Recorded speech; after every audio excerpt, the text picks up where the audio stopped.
예, 우리 송영배 목사님은 이제 저하고 같이 부교육자 생활을 같이 했어요. 그때 이제 저희 부교육자들이 한 10분 정도 계셨는데 제가 이렇게 보면서 야, 가장 열정 있고 또 특히 복음 전도와 이런 것에 참 열정이 많으시다. 그걸 제가 부교육자 생활하면서 많이 그걸 느꼈거든요. 그런데 정말 아니나 다를까 이렇게 귀한 교회 오셔서 아주 열정 있게 목회를 하신 걸 보고 너무 감사하고 반갑습니다. 또 참 우리가 이렇게 신앙생활하면서 큰 복 중에 하나가요. 좋은 목자 만나는 게 가장 큰 복인 것 같아요. 그래서 참 좋은 목자 만나서 이렇게 신앙생활하는 것이 여러분이 복인 줄로 믿습니다. 그래서 참 저희가 이렇게 이제 각자의 처소에서 이제 자기들 사역을 감당하다가 우연찮게 이렇게 또 연락이 돼서 이렇게 오게 됐는데 너무 감사하고 마침 또 저희 교회가 이렇게 건축을 하고 나서 많은 지금 유익을 우리가 지금 누리고 있습니다. 물론 시설도 그러지만 참 코로나 이후로 나오지 못했던 분들이 다시 이제 건축하면서 나오시게 되고 그래서 다시 이렇게 회복되는 모습을 보면서 좀 힘들었지만 건축 잘했다 그런 마음을 갖게 돼요. 그래서 참 이 모든 일이 하나님의 은혜이고 또 우리가 한 마음이 되었고 합심해서 해야만이 이런 일들을 이루어간다라는 사실을 기억하시면서 목사님 중심으로 그렇게 교회를 아름답게 지어갈 수 있기를 간절히 바랍니다. 어느 교회 권사님이요 주일 예배를 계속 이렇게 빠지셨어요. 그래서 목사님이 도대체 이 권사님이 자주 안 나오시나 하고 신방을 갔습니다. 신방 가서 예배 드리고 기도도 하고 그랬는데 기도 끝나고 나서 보니까 권사님이 이렇게 질문해요. 목사님, 우리 남편 장로님 천국 갈 수 있을까요? 그래요. 그래서 아이고 교회를 위해서 이렇게 애쓰시고 수고 많으셨는데 당연히 가시죠. 그랬더니 권사님 대뜸 하신 말씀이 저는 그럼 천국 안 갈랍니다. 그러더라고요. 그래서 왜요? 그랬더니 우리 장로님 가면 또 거기서 또 싸우고 부딪힐까 봐 이제 거기는 안 갈랍니다. 이런 말씀하대요. 우리가 신앙생활 하면서 참 본의 안 될 때가 참 많고 그런데 참 이런 우리가 신앙생활 하면서 참 기억할 것은 어떻게 하면 하나님의 영광을 드러내는 것이 중요한 거예요. 그래서 우리가 좀 더 양보하고 이해하는 가운데서 그 공동체가 하나가 될 때 거기서 하나님의 역사가 뜨겁게 일어나게 될 줄로 믿습니다. 오늘 말씀은요, 바울이 2차 전도 여행을 이렇게 이제 마치는 그 과정 가운데서 주어진 말씀이에요. 우리가 알다시피 바울이 전도 여행을 총 로마 전도까지 4번에 걸쳐서 큰 전도 여행을 합니다. 1차, 2차, 3차 그리고 마지막 죄수의 신분으로 4차로 로마에까지 가는 과정이에요. 그래서 이 4차까지 이 전도 여행을 통해서 많은 정말 복음의 역사를 일으켰는데 그런데 이 4차의 딱 중앙인 2차 전도 여행을 마치고 나서 바울이 아주 엄청난 참 결단을 하는 그런 모습을 보게 됩니다. 우리가 사역을 하다 보면 참 힘들고 어려울 때가 있어요. 그럴 때마다 우리가 우리의 사역을 점검하고 다시 충전하고 하나님께서 주신 비전과 꿈을 다시 한번 점검해보고 다시 일어나서 그 일들을 감당할 때 우리가 뜨겁게 주의 사명을 감당하게 될 줄로 믿습니다. 그래서 우리 여전도의 회원님들의 이런 귀한 헌신이 다시 한번 우리가 결단하고 다시 한번 우리가 사명을 점검하면서 우리에게 주어진 그 사명들을 온전히 감당할 수 있는 그런 이 시간이 될 수 있기를 간절히 바랍니다. 오늘 말씀해 보니까요, 바울이 이 고린도에 와가지고 복음을 전하다가 참 어려운 문제를 하나 겪었어요. 무슨 일이 생겼냐면 지금 이곳에서 복음을 전하다가 이렇게 하는데 사람들이 와가지고 이 바울을 막 쫓아다니면서 괴롭힌 거예요. 근데 이 괴롭히는 과정 가운데서 유대인들이 일어나고 바울을 법정에 이렇게 세운 거예요. 그러니까 여러분 알다시피 항상 바울을 따라다니면서 괴롭히는 사람은 이방 사람들이 아니라 유대 민족들이 자꾸 따라다니면서 저 사람 잘못 가르친다, 이단이다 그러면서 자꾸 쫓아다니면서 괴롭혔어요. 그래서 이번에도 이렇게 좀 그 바울 하는 것을 이제 법정으로 데려가 가지고 이 법정에서 바울이 잘못 가르치고 있다 이것을 하는데요. 이 총독이 가만히 들어보니까 전혀 문제가 없는 거예요. 그래서 풀어줬어요. 그래서 풀어줘가지고 이렇게 갔는데, 그런데 오늘 희한한 일이 바울이 풀어지니까 사람들이 와가지고 이 고린도에 있는 회당장을 잡아가지고 막 때렸어요. 회당장, 여러분 회당장이 누구냐면 이스라엘 백성들이 흩어져가지고 이렇게 모여 사는데, 예전엔 성전 중심이었지만 이제 흩어졌기 때문에 성전이 없어요. 그래서 이 안식일마다 회당에 모여서 유대인들이 교육을 받고 기도하는 그런 장소였어요. 그곳에 회당장이면 그 회당을 책임지는 사람이었어요. 그런데 놀랍게도 사람들이 와가지고 이 회당장을 막 구타한 거예요. 그래서 이 사람이 누군가 가만히 봤더니 유대인들이 그런 게 아니었고요. 이 주변에 이렇게 안 믿는 이방인들이 이 회당장을 잡아다가 구타를 했어요. 왜 그랬을까요? 그러니까 자꾸 이 사람들이 소요를 일으키고 문제를 일으키니까 유대인 너희들 좀 조용히 살아라. 왜 너무 동료하고 이렇게 시끄럽게 하냐. 그러면서 그 책임자를 잡아다가 막 매질을 한 거예요. 그래가지고 이 매질을 당한 이 회당장이 얼마나 참 부끄럽겠어요. 근데 여러분 여기서 보면 이 때린 사람들이 바로 누구냐? 그 지역에 사는 이방인들이었다는 거예요. 그래서 이 이방인들이 이렇게 막 소요를 일으키고 잘못하니까 결국은 이렇게 이제 책임을 이 회당장에게 찾은 거죠. 여러분, 우리가 신앙생활 하면서요, 정말 조심해야 될 게, 우리가 세상 가운데서 믿음의 본이 안 되면요, 세상 사람들이 누굴 탓하는지 아세요? 목회자들을 탓해요, 먼저. 어떻게 가르쳤냐고. 그러니까 제가 어느 날 이렇게 이제 부교육자로 사역을 할 때인데요, 어떤 전혀 모르는 사람이 주일날 와가지고 누구 아냐고 물어보더라고요. 그래서 제가 예, 그분 압니다 그랬더니 그분이 대뜸 하는 말이 당신 말에 똑바로 가르치라고. 그래서 왜요? 그랬더니 그 사람이 자기 돈 빌려가고 안 갚아줬다는 거예요. 그거 하도 안 갚으니까 교회 와가지고 목사한테 잘못 가르쳤다고 이렇게 저희들한테 항의를 하더라고요. 그러니까 여러분 이제 다른 데서 이렇게 잘못해갖고 그러면 이제 이분들이 교회 와가지고 목회자들한테 항의할 수가 있어요. 그러니 여러분 자리에서 하여튼 믿음의 본을 보일 수 있길 바랍니다. 그래서 오늘 말씀에도 보니까 이렇게 본이 안 되니까 이제 전도가 안 되겠어요. 이 이방인들이 이렇게 막 항의를 하고 시를 하고 회당장을 때리니 결국 이 바울이 여기를 떠나서 이제 다시 이렇게 다른 지역을 가야 되는 그런 상황. 그래서 안 되겠구나.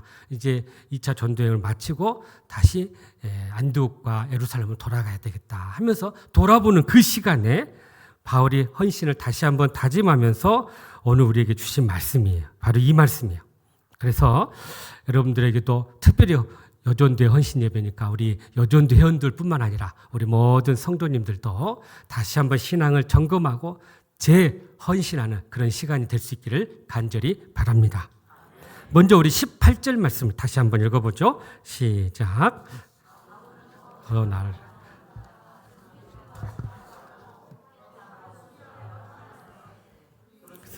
아길라와 바울이 일찍이 서원이 있었으므로 겐그리아에서 머리를 깎았더라. 아멘. 자, 여기 보니까 바울이 고린도 사역을 마치고 이제 예루살렘 귀한 길로 오르게 됐는데 거기에서 이렇게 도착한 곳에서 겐그리아라는 지역이 있어요. 그러니까 고린도에서 한 8km 정도 떨어진 항구 도시입니다. 그곳에서 뭔가 예전에 서원했던 것은 정확히 말은 안 하지만 거기서 머리를 깎았다. 이렇게 이야기합니다. 그러니까 이 머리를 깎았다는 게 상당히 영적으로 어떤 의미를 가지고 있어요. 다시 한번 그가 신앙적으로 뭔가를 다짐하는 그런 시간을 가졌다라는 것을 우리가 알게 됩니다. 그래서 성경학자들은 이 머리를 깎았다는 것은 나실인 서원을 하지 않았나. 그가 어떤 일을 해놓고 아마 이것이 이루어졌기 때문에 이제 그 서원을 풀기 위해서 머리를 깎지 않았나. 이렇게 주장을 합니다. 우리가 알다시피 나실인들은요. 포도주를 먹지 않고 죽은 시체를 만지지 않고 그리고 머리에 삭도를 대지 않는 그런 서원을 해서 하나님께 서원하는 기간 동안 그렇게 구별되이 사는 자를 나실인이라고 하죠. 그러니까 어떤 이제 하나님께 서원했던 것이 끝났기 때문에 머리를 깎지 않았나 이렇게 주장을 하는 학자들도 있어요. 그런데 어떤 학자는 이 고린도에서 1년 6개월 동안 그렇게 모든 사역을 마치고 이제 다시 한번 그가 헌신을 다짐하면서 머리를 깎았다 이런 또 주장을 합니다. 여하튼 간에 이 바울이 2차 전도 여행을 마치고 뭔가를 다짐하고 결단하기 위해서 이 머리를 깎았다는 것은 분명해요. 그러면 이 머리를 깎았다는 것이 결국 무엇을 의미할까? 제가 한 3가지로 정리를 해보려고 합니다. 첫 번째는 그가 했던 여러 가지 하나님 앞에 서원했던 것을 기억하는 그런 시간이 되었다라는 거죠. 하나님 앞에 자기가 서원하고 하나님 앞에 자신의 삶을 드렸던 것을 점검하는 시간이었다. 내가 여기까지 하나님의 도움으로 여기까지 왔고 이렇게 놀라운 복음의 역사가 일어났고 그래서 정말 하나님께서 함께 해주셨던 것을 기억하고 다시 한번 내가 믿음으로 결단해야겠다 하는 그런 의미에서 머리를 깎았다라고 이야기할 수 있어요. 두 번째는 머리를 깎았다는 것은 그뿐만 아니라 이제 내가 앞으로 어떻게 해야 되겠다 이제 자신의 사명을 다시 한번 재확인하는 그런 시간이 아까도 얘기했지만 이 전도 여행의 4차까지 해서 2차니까 딱 중앙이잖아요. 그래서 마지막 이렇게 쉬는 시간을 통해서 그가 자신의 사역을 또는 사명을 점검하는 시간을 갖게 됐다라는 것이죠. 여러분 우리가 이 축구 경기를 하면요. 이 전반전과 후반전 사이에 하프타임을 갖잖아요. 그러니까 이 하프타임을 통해서 이제 전반전 이렇게 운동에 또 막 뛰었던 것을 충전하고 후반전을 어떻게 시작할까 작전도 세우고 그러면서 이 다시 한번 정신적으로 무장하는 시간이 바로 이 하프타임이에요. 그러니까 마치 바울이 지금 이 2차 전쟁을 마치고 이 하프타임을 갖고 있는 거예요. 어떻게 하면 정말 더 후반전을 뜨겁게 또 주신 사명들을 잘 감당할 수 있을까? 그런 마음으로 이 마음을 이렇게 다잡는 시간을 가졌다는 거죠. 그래서요, 이 밥 버포드라는 분이 이 하프타임이라는 책을 썼는데 거기에 이런 이야기를 합니다. 우리의 인생의 전반전은 성공을 위해서 우리가 살아간다면 우리 인생의 후반전은 삶의 의미를 위해서 살아가야 된다. 이렇게 주장을 해요. 그러니까 우리가 지금까지는 막 성공을 위해서 어떤 열매를 위해서 막 힘있게 살아왔지만 이제 후반전은 뭔가 의미 있고 특히 그것을 통해서 하나님께 기쁨이 되는 일을 내가 해야 되겠다. 그런 마음으로 이 바울이 다짐하지 않았나 그런 생각을 하게 돼요. 그러니까 우리 인생도 마찬가지예요. 이제 지금까지 왔던 우리의 삶을 성공을 위해서 왔다면 이제는 남은 인생은 뭔가 의미를 두고 하나님께 기쁨이 되는 그런 삶을 살아야 되겠다 하는 마음으로 우리가 다시 한번 다짐하고 헌신할 때 우리의 삶을 통해서 그렇게 하나님의 놀라운 또 믿음의 역사가 일어나게 될 줄로 믿습니다. 그래서 이렇게 우리의 신앙생활도 이렇게 참 영적으로 우리를 충전할 뿐만 아니라 우리가 다시 한번 하나님 주신 사명들을 점검하고 또 다시 한번 그것을 해서 우리가 믿음으로 결단하는 시간을 가져야 된다라는 거예요. 세 번째는요, 이 머리를 깎았다는 것은 이제 지금까지는 기억하고 자신의 삶을 점검했지만 그럼 앞으로 어떻게 할 것인가 미래에 대한 계획을 준비하는 과정이었다라고 해석할 수 있어요. 그러니까 앞으로 내 사역이 어떻게 가야 될까? 어떻게 하나님 인도하실까? 이것을 기대하고 기도하는 시간이었다는 거죠. 여러분, 특별히 이제 바울이 3차, 4차 전제여행을 통해서 특히 그가 마음에 품었던 곳이 있었죠? 바로 로마였어요. 어떻게 하면 저 로마에 가서 복음을 전할까? 이 세계의 정말 가장 중심인 이 로마에 가서 주의 복음을 증거할까? 이런 마음을 갖고 하나님의 뜻을 구하면서 그렇게 충전하는 시간을 가졌다는 거예요. 분명한 것은 여러분, 처음부터 바울이 로마를 품었던 게 아니에요. 처음에 이 소아시아 지역 갔다가 그 다음에 그리스 헬라 지역 갔다가 또 다시 그리스 헬라했다가 또 이렇게 소아시아 다시 점검했다가 이렇게 점검하면서 하나님께서 더 큰 것을 보게 하시고 품게 하셨다는 거예요. 그러니까 우리가 열심히 주어진 일에 최선을 다하고 충성하면요, 하나님께서 보면 분명히 작은 일에 충성하면 더 큰 것을 맡기신다고 우리에게 달란트 비유를 통해서 분명히 말씀하고 있어요. 그러니까 우리는 항상 작은 일에 최선을 다하고 열심히 하면 하나님께서 우리를 기뻐 받으셔서 더 큰 것을 보여주시고 더 큰 일을 감당하실 수 있도록 능력도 주시고 은혜도 주시고 또 모든 환경도 이끌어 주실 줄로 믿습니다. 그래서 우리가 하나님 앞에 정말 하나님 어떻게 이 일들을 감당할까요? 그렇게 믿고 구하면 하나님께서 만날 사람들 만나게 하시고 도울 사람들 돕게 하시고 그렇게 붙여주셔서 주의 일들을 더 크게 감당하게 될 줄로 믿습니다. 서울에 있는 온누리교회가 있어요. 지금 이제 돌아가신 구하영조 목사님께서 제가 참 이렇게 가까이서 뵐 수 있는 기회가 있었는데 이분이 그런 말씀을 했어요. 자기는 처음부터 이렇게 큰 교회를 이룰 줄 몰랐대요. 하나님 앞에 주어진 사명 가지고 내가 열심히 감당했더니 어느 날 하나님께서 방송 선교에 대한 비전을 주셔가지고 CGN TV를 만들게 했고 어느 날 정말 그 문서로 가지고 복음을 전해야겠다 하겠어 두란노 서원을 만들어서 문서 사역을 하고 또 어느 날은 이 선교사들을 좀 파송해야겠다 그래서 선교에 대한 비전을 품게 돼가지고 이 교인들을 선교 훈련 시켜가지고 다 선교지로 보냈어요. 의무적으로 1년에 한 번씩 1년 동안 가서 선교하도록 다 훈련해가지고 보내고 그런 일들을 처음부터 그런 게 아니라 이렇게 사역을 감당하니까 하나님께서 또 다른 비전을 보여주시고 또 다른 비전을 보여주시면서 사역이 이렇게 커졌다는 거예요. 특별히 그가 노년에 이렇게 하셨던 사역 중에 하나가 소위 러브 소나타라는 일본에 가서 문화 전도 여행을 했는데요. 그러니까 지역마다 가가지고 기독교 교회들끼리 모여가지고 여기에 우리 전도 행사 할 테니까 같이 합시다. 그래가지고 우리 이제 한국의 K 연예인들 데려가서 간증하고 그 사람들 초대해가지고 간증한 후에 말씀 전하고 그래서 이렇게 복음을 받아들이는 사람들에게 그 지역에 있는 일본 교회들에게 이렇게 연결해줘가지고 정착하게 하고 그런 일들을 이 일본을 돌아다니면서 매년마다 그렇게 했어요. 근데 저도 기회가 있어서 그 러브소나타에 한번 참석해 봤는데요. 그러니까 우리가 그렇게 일본에 대해서 악감정을 가지고 있고 참 불편한 감정이 있음에도 불구하고 이분이 그래서 우리가 일본을 복음으로 점령해야 된다. 그것이 하나님 주신 비전으로 생각하고 그렇게 일본 땅을 위해서 그렇게 섬기고 나갔더니요. 정말 그 러브소나를 통해서 많은 영혼들이 주님 앞에 돌아오게 되고 그래서 일본 교회에 정착하는 일들이 일어나게 됐다는 거예요. 그러니까 이것도 그냥 처음부터 이런 일이 생긴 게 아니라 하나님의 말씀 갖고 충성스럽게 봉사하고 헌신하다 보니 이렇게 사역이 커지게 되고 더 큰 것을 보게 하시고 더 큰 마음을 품게 하시더라는 거예요. 그러므로 우리도 마찬가지야. 하나님께서 주신 우리의 꿈과 비전들을 가지고 더 힘있게 우리가 열심히 나아갈 때 특별히 이제 교회 건축을 앞두고 더 그래요. 교회 건축을 가지면서 가장 중요한 게 여러분 이 건축을 통해서 우리에게 주신 비전과 꿈이 뭔가 이것을 찾아야 돼요. 그래서 건축을 이렇게 건물도 짓듯이 우리의 내부적인 소프트웨어도 만들어 가야 되는데 바로 그것이 비전이고 사명이에요.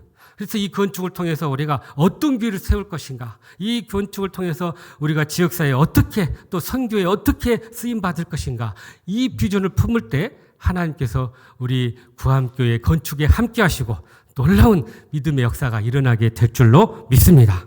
그래서 정말 우리가 머리를 깎는다는 그 심정으로 다시 한번 사명을 점검하고 하나님 주신 비전을 점검해서 그렇게 더욱더 귀하게 쓰임받는 복된 교회가 되시기를 주님의 이름으로 축복합니다. 마지막으로 우리 26절 말씀 한 절 더 읽어볼까요? 시작. 그가 해당해 브리스길라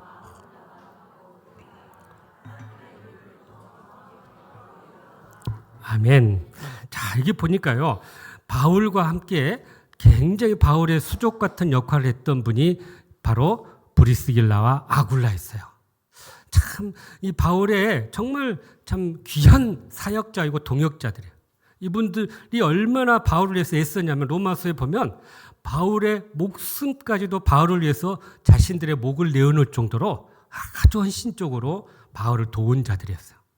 그래서 바울이 곳곳에 갈 때마다 이 브리스길라 아굴라의 그 참 아름다운 동역을 많은 사람들에게 소개하고 이들을 이렇게 칭찬했는데요. 그런데 오늘 보니까 이 바울이 갱그리아에서 배를 타고 이제 소아시아 지역 에베소로 갈 때 에베소에서 이미 사역을 하고 있는 이 두 부부를 다시 만난 거예요. 원래 이 아굴라와 브리스길라는요. 로마에서 살다가 로마 황제가 이렇게 유대인들 떠나라 해가지고 떠나서 어디로 갔냐면 고린도로 갔어요. 근데 고린도에서 바울과 만나게 돼가지고 같이 동역을 하게 됐는데 그러면서 바울이 이들을 에베소 교회의 지도자로 보내준 거예요. 그래서 거기서 섬기고 있다가 지금 바울을 만나게 돼요. 그런데 바울을 이렇게 만나게 되는데 이곳에 누가 있었냐면 아굴라라는 사람이 있었어요. 아굴라는 사람은 알렉산드리아 학파 출신으로 열심히 정말 성경에 능통하고 언변이 뛰어난 그런 사람이에요. 그런데 그에게 한 가지 약점이 있었어요. 뭐였냐? 다른 말씀은 깊이 알고 참 말씀에 능력이 있었지만 요한의 세례밖에 몰랐다고 그랬거든요. 그러니까 다시 말하면 성령의 세례를 경험하지 못했던 거예요. 그런데 이 아굴라와 브리스길라는 그 성령의 세례를 알고 있었고 성령의 역사가 어떤 것인지를 알았던 거예요.